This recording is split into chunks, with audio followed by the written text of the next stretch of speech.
మనము ఏమైనా ఈ పిఆర్పి ఇంజెక్షన్ని ఆ డిస్క్ లోపలికి ఇస్తే మనకు ఆ టేర్ అనేది సీల్ అవుతుందా అనేది ప్రశ్న.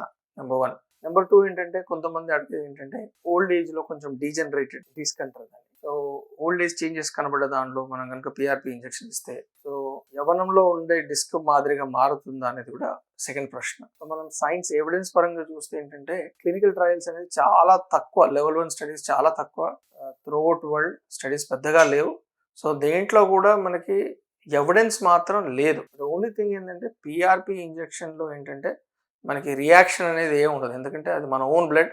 ఆ బ్లడ్ నుండి తీసి ప్లేట్లెట్ కణాలు మనం ఒక సెంట్రిఫ్యూజ్ మెషిన్లో పంపించి సెంట్రిఫ్యూజ్ మెషిన్ నుండి తీసుకున్న ప్లేట్లెట్ కణాలే మన బ్లడ్, మన ప్లేట్లెట్స్, మన గ్రోత్ ఫ్యాక్టర్స్ మనకి ఇవ్వడం జరుగుతుంది. కాబట్టి దీనిలో మనకి బ్లడ్ ట్రాన్స్ఫ్యూషన్ చేసినప్పుడు రియాక్షన్ రావడం అలా అంటూ ఏమి ఉండదు ఇక్కడ. బట్ సైంటిఫిక్ ఎవిడెన్స్ మాత్రం పెద్దగా దీనికి లేదు అని చెప్పదలుచుకున్నాను. సో మా ఇన్స్టిట్యూట్లో మాత్రం ఇట్ పనీషియస్ స్పైన్ పెయిన్ ఆర్థో స్లీప్ సెంటర్లో మాత్రం we will not accept or we will not support giving PRP into the disc అని నేను చెప్పదలుచుకున్నాను.